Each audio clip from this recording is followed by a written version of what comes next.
Saya kasih dalam Tuhan, meskipun pagi ini kita tidak berjumpa tatap muka, tapi saya percaya iman menyatukan kita bersama-sama untuk kita boleh memuji, menyembah, dan kita tetap dengar firman-Nya, karena kami percaya bahwa firman Tuhan itu selalu menjadi kekuatan, apalagi di masa-masa sulit seperti ini. Itu sebelumnya mari kita berdoa. Tuhan Yesus, terima kasih buat pagi yang indah ini. Kami bersama-sama sehati saat ini menyatukan iman percaya kami Tuhan, bahwa kami butuh kuasa-Mu, kami butuh firman-Mu, kami butuh kasih-Mu untuk menjamah kami.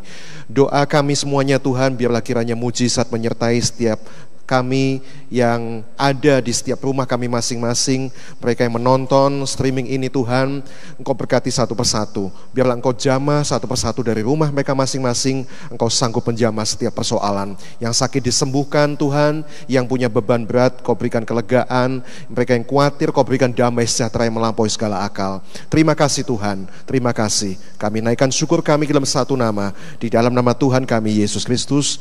Haleluya, amin. Bapak Ibu, kalau kita tiba pada bacaan kita hari ini, Yehezkiel 39. Kalau saudara baca sendiri, di situ banyak ayat yang menyimpulkan bahwa Tuhan itu adil. Tuhan akan memberikan hukuman kepada mereka yang tidak setia kepadanya, kepada mereka yang tidak taat pada perintah firman-Nya. Tapi Tuhan juga membuat satu perbedaan kepada bangsa yang taat, pada bangsa yang setia. Tuhan bisa lindungi, Tuhan bisa halaukan segala sesuatunya. Nah saudara, tapi hari-hari ini, dalam masa-masa sulit seperti ini, kita tahu pandemi COVID sampai hari ini masih belum berlalu.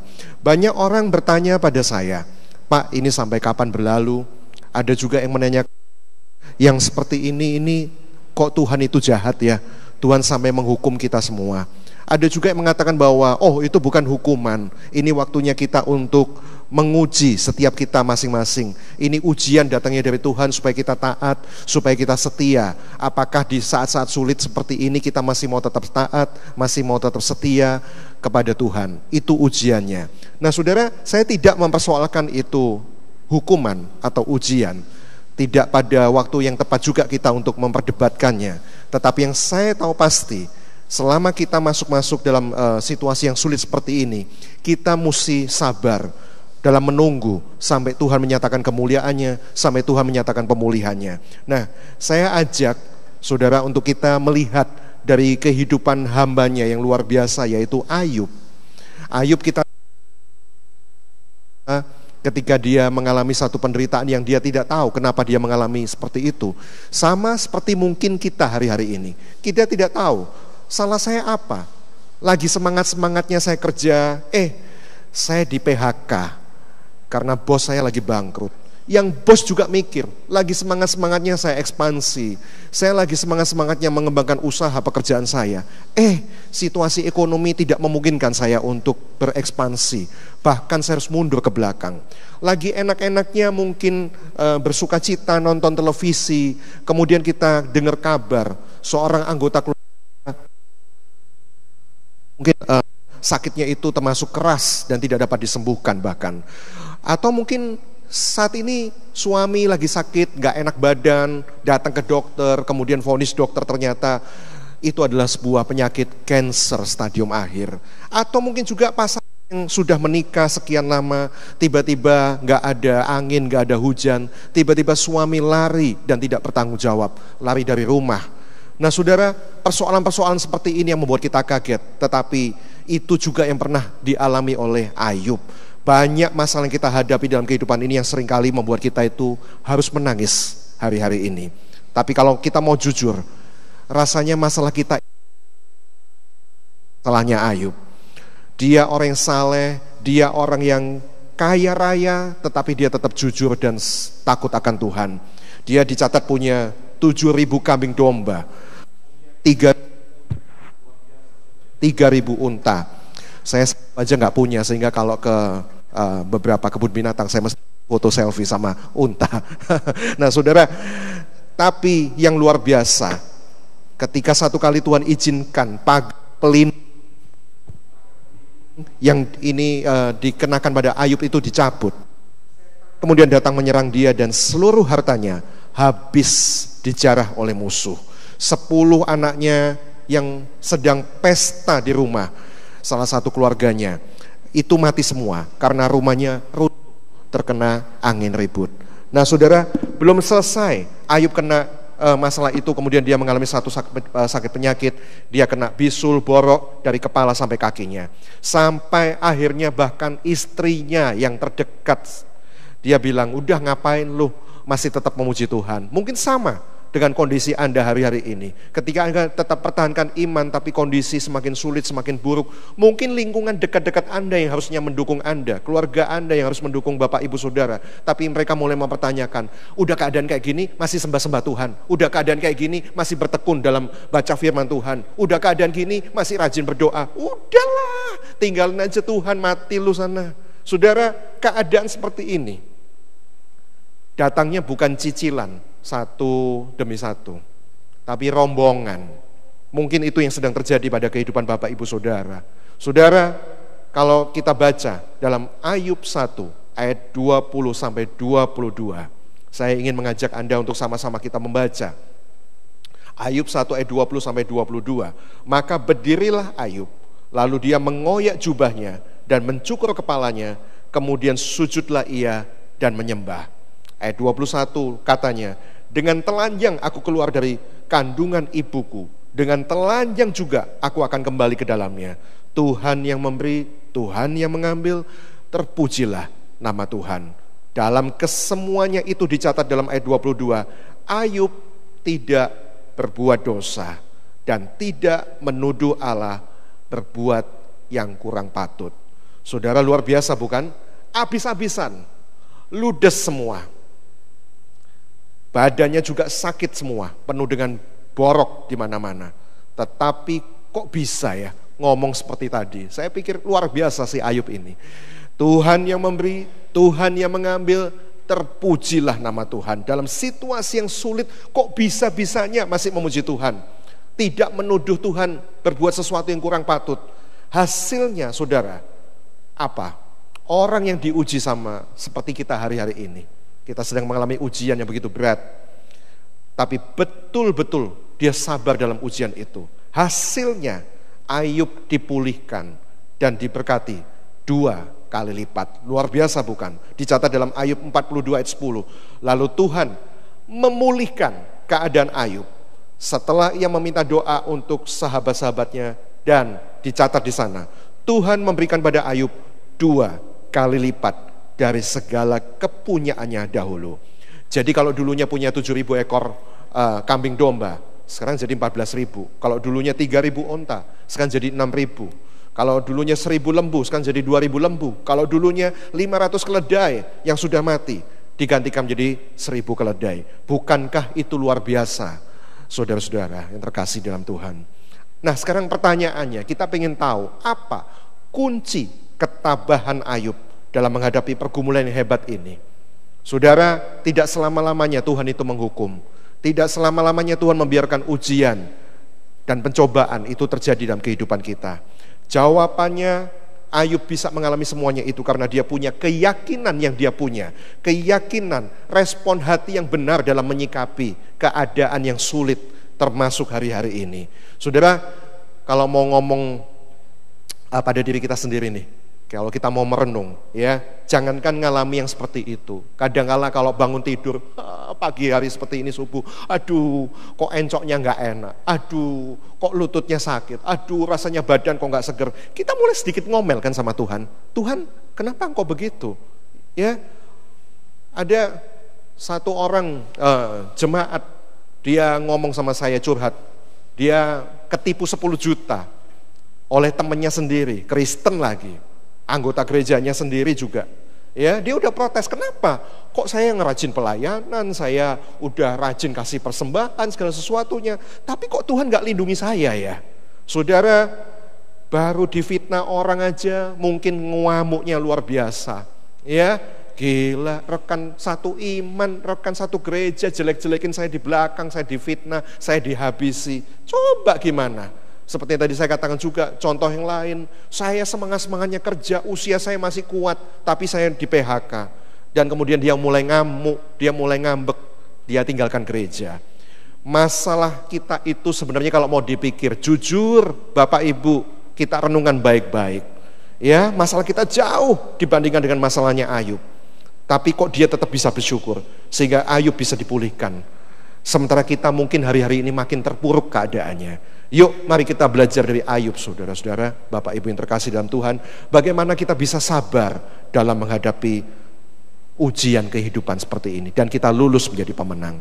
Mungkin kalau di sekitar rumah Bapak Ibu Saudara ada anggota keluarga masing-masing, mungkin bisa disapa dengan senyuman di pagi ini ya, bilang sabar, sabar, sabar dalam ujian ini. Saudara, yang saya catat di sini, kenapa Ayub bisa tetap sabar dalam ujian? Yang pertama, di ayat yang ke-10a dari Ayub 23 tadi.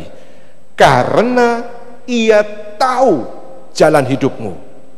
Karena ia tahu jalan hidupku. Saudara, artinya kita harus punya satu iman, keyakinan bahwa Tuhan itu tahu kok semuanya jalan kehidupanku. Bukannya nggak tahu. Mungkin manusia nggak tahu, kita nggak tahu. Tetapi satu hal yang saya mau katakan Bapak Ibu Saudara, yang penting Tuhan tahu setiap jalan hidupku. Saudara, kadang-kadang kita nggak paham, kadang-kadang kita nggak ngerti. Kenapa ya seluruh bangsa harus dilanda COVID-19 sehingga semua aktivitas berhenti, bahkan ibadah pun semua agama menjadi terhenti. Kita nggak paham, kok sesuatu yang baik malah jadi terhenti. Saudara, tapi kita nggak perlu khawatir tentang apapun juga. Sebab lebih baik kita nggak ngerti, lebih baik kita nggak tahu, lebih baik kita nggak paham. Tapi yang penting Tuhan tahu, Tuhan paham, dan Tuhan ngerti. Itu yang paling penting, saudara. Mau pilih mana coba?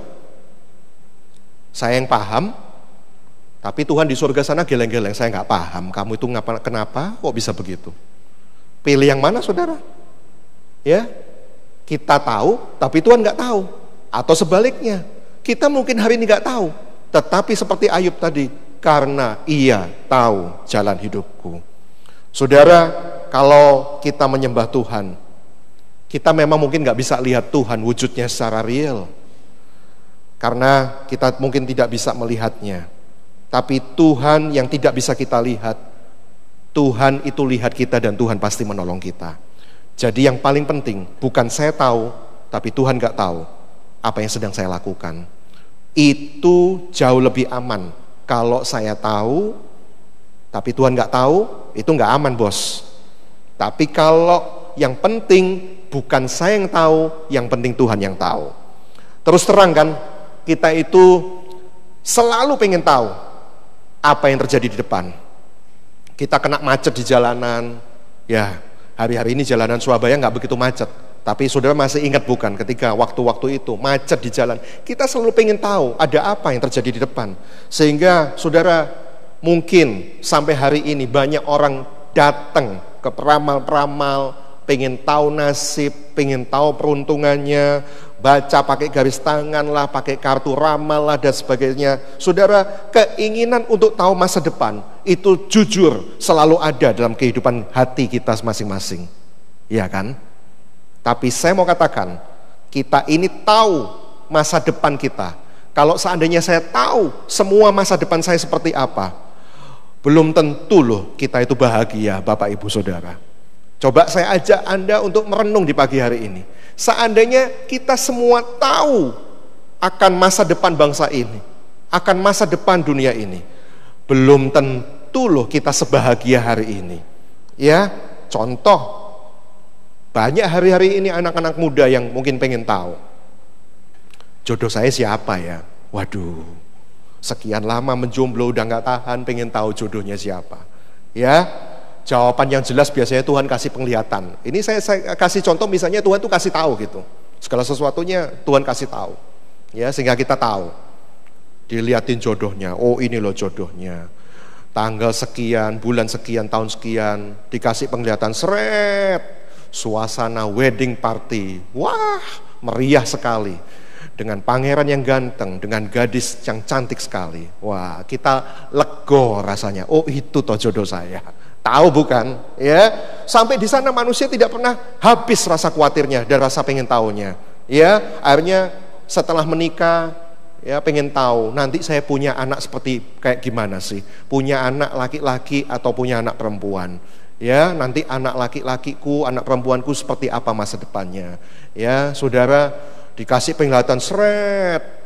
Suasana di sebuah gereja, ada penyerahan anak. Oh, ternyata punya anak juga saya ya, laki-laki yang ganteng. Sampai di sana masih pengen tahu lagi. Ini saya kasih contoh, seandainya kita pengen tahu dan kita tahu akan segala sesuatunya, belum tentu kita bahagia. Ya, sampai di sana kemudian pengen dapat penglihatan, waduh, anakku masih kecil, diserahkan pada Tuhan dalam penyerahan anak. Pengen tahu nanti kalau usia 23 tahun seperti apa sih anak saya. Akhirnya dikasih penglihatan benar 23 tahun. Anakmu ternyata kena penyakit serius dan dia harus meninggal. Saudara, saya rasa kalau dalam contoh saya, tiap ulang tahun pertama, ulang tahun kedua, ulang tahun ketiga, dan sampai ulang tahun ke-23, bahkan seterusnya, Anda nangis terus loh kalau ingat bahwa anakmu bakal mati. Iya bukan? Saudara, hari-hari ini Anda yang pengen tahu akan segala sesuatu keadaan di depan. Saya mau kasih tahu sekali lagi, yang penting dia tahu jalan hidupku. Kita nggak tahu, it's okay. Karena belum tentu kalau kita semua tahu, kita akan jauh lebih bahagia.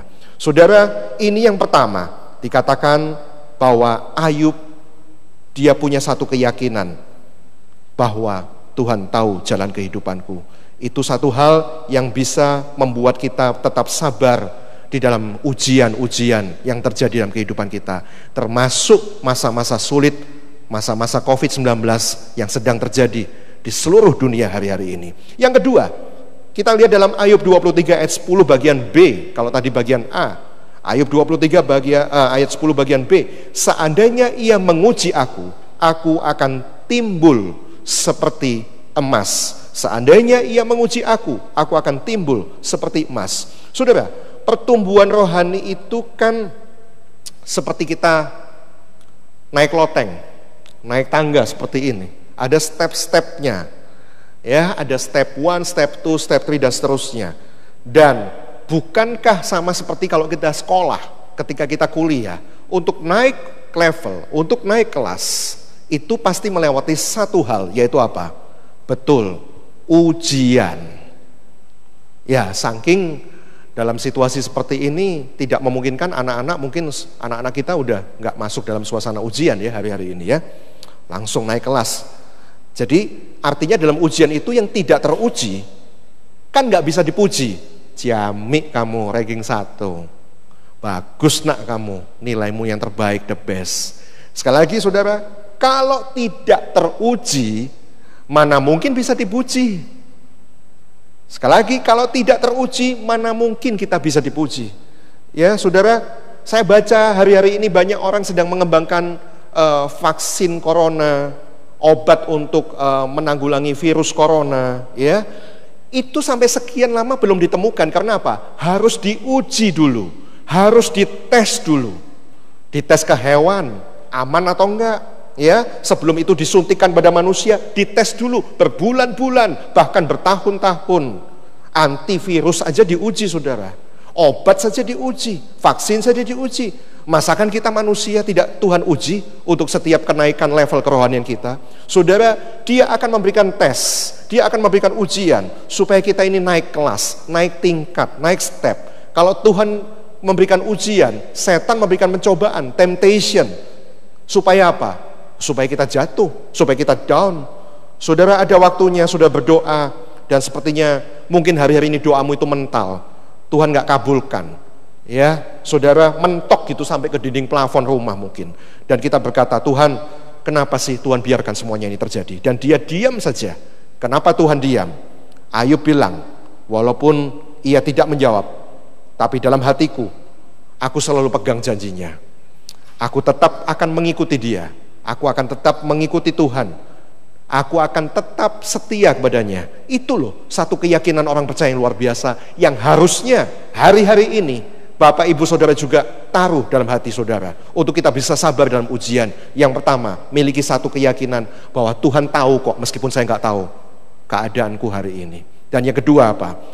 Punya satu keyakinan, seandainya saya mengalami ini, Tuhan sedang menguji aku. Dan ketika saya lulus ujian, saya naik kelas. Saya dimurnikan seperti emas yang murni. Saudara, keyakinan ini penting. Walaupun saya nggak ngerti. Saudara, saya nggak tahu. Tetapi hari ini, meskipun mungkin juga kondisinya hadirat Tuhan sedang tidak saya alami. Sepertinya Tuhan meninggalkan aku. Tapi aku tetap percaya. Tuhan sedang membentuk aku. Tuhan sedang merajut aku untuk kemuliaannya. Saudara, guru itu, dosen, kalau jaga ujian, dia selalu diam, meskipun dia punya jawaban.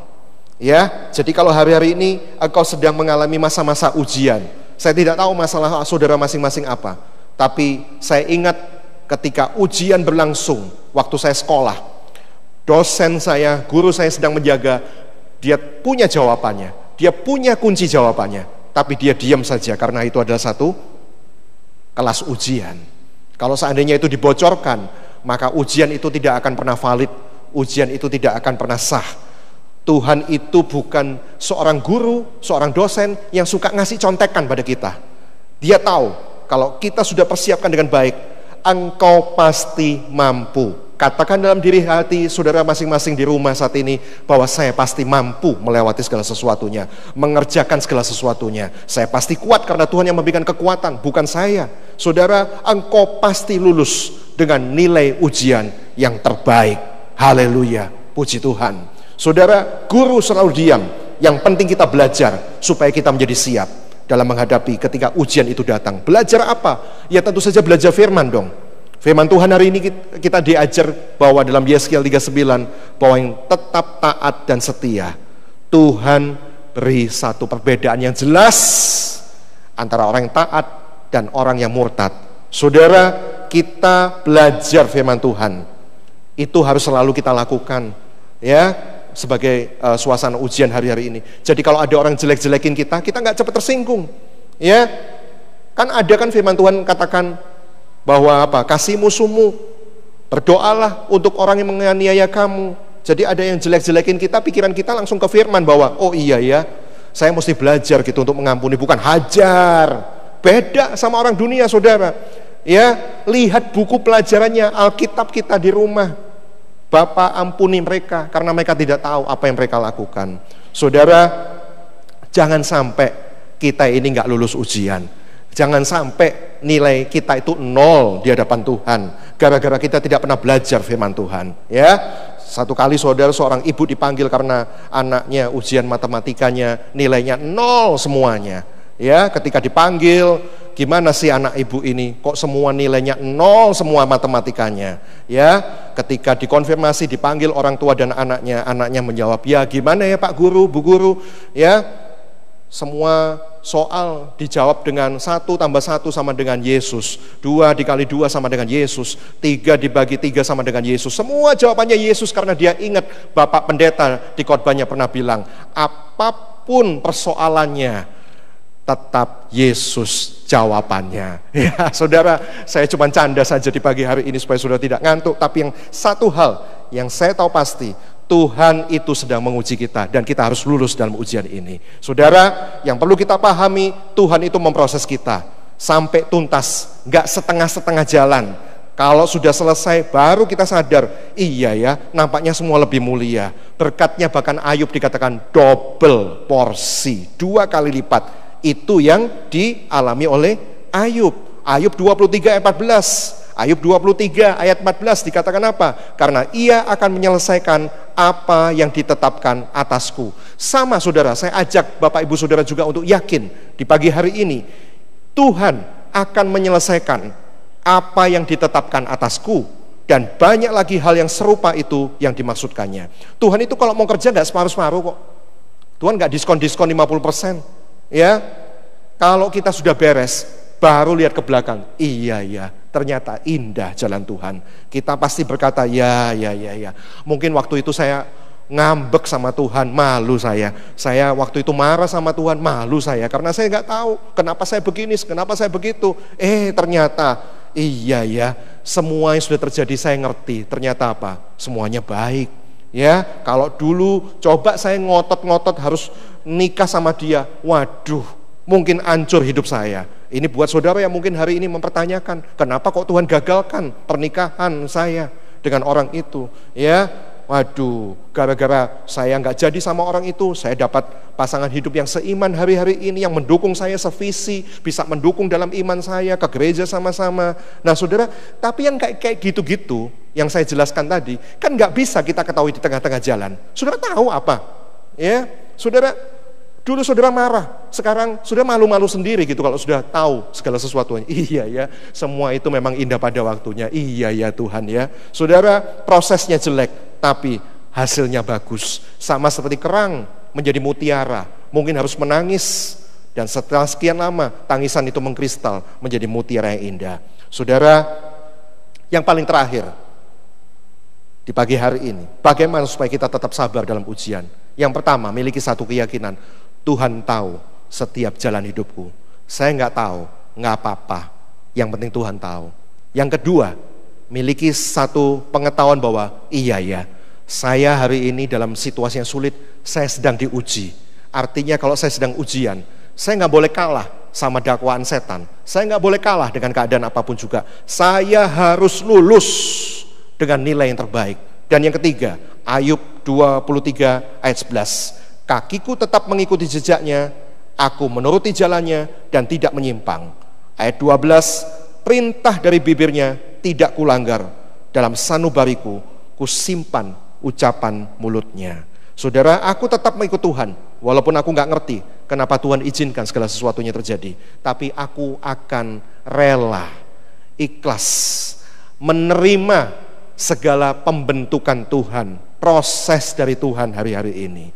Saudara, artinya ketika kita mengalami satu hal yang kita tidak mengerti, satu hal yang sulit, kita harus rela dibentuk oleh Tuhan. Kita ikhlas menerima pembentukannya. Kadangkala kita harus, saudara, kalau saudara lihat ilustrasi ulat dalam proses menjadi kupu-kupu, ya, kalau kemudian kita kasihan, kita pengen menolong, dilepaskan, akhirnya malah itu menjadi mati. Bukan menjadi sesuatu yang indah. Kadang-kala kita harus tega membiarkan sebuah proses pembentukan yang terjadi, walaupun itu kadang menyakitkan. Yang penting kita rela, ikhlas untuk menerima pembentukan Tuhan. Termasuk hari-hari ini saya renungkan dalam kehidupan saya, Bapak Ibu. Saya rela hati, ikhlas menerima panggilan Tuhan dalam hidup saya. Meskipun waktu itu ortu saya mampu. Tetapi hari ini saya tahu Tuhan membentuk jalan hidup saya jauh lebih indah. Yuk sama-sama kita berdoa. Tuhan Yesus, terima kasih buat pagi yang indah ini, karena Engkau sedang mengajar kami untuk kami tetap sabar, tetap kuat dalam ujian. Saat ini kami Tuhan bersimpuh di hadapan-Mu. Mohon anugerah belas kasihan-Mu. Mohon ampun atas setiap kesalahan kami, atas bangsa ini, atas negeri ini Tuhan. Tapi di satu sisi kami juga bersyukur kami punya Tuhan yang baik, yang selalu menopang kami, dan Tuhan buat satu perbedaan yang jelas antara orang yang taat dan yang tidak taat. Tuhan, hari ini biarlah kami taruh setiap masa depan kami, setiap usaha bisnis pekerjaan kami, setiap apapun yang kami kerjakan Tuhan, Engkau tahu setiap jalan hidup kami. Terima kasih Tuhan Yesus, Kau berikan masa depan yang cerah. Kami tahu pemulihan itu akan tiba. Kami tahu tidak akan selamanya kami mengalami ini. Kami tahu Tuhan, yang ini pun pasti akan berlalu. Terima kasih, memberkati satu persatu mereka yang nonton streaming ini. Biarlah kiranya keselamatan, perlindungan, penjagaan, bahkan kesembuhan Tuhan anugerahkan pada setiap kami. Terima kasih Tuhan, berkati PD Allah adalah kasih yang senantiasa memberikan makanan firman kepada setiap jemaat. Biarlah Kau berkati semua teknologi, berkati semua peralatan, termasuk hari ini Tuhan Kau berkati Gembala Tante Erna bersama Tante Vida dan semua keluarga, semua dalam penjagaan pasukan malaikat. Kami naikkan syukur kami Tuhan dalam satu nama, di dalam nama Tuhan kami Yesus Kristus. Haleluya. Sama-sama katakan amin. Selamat pagi, Tuhan Yesus memberkati.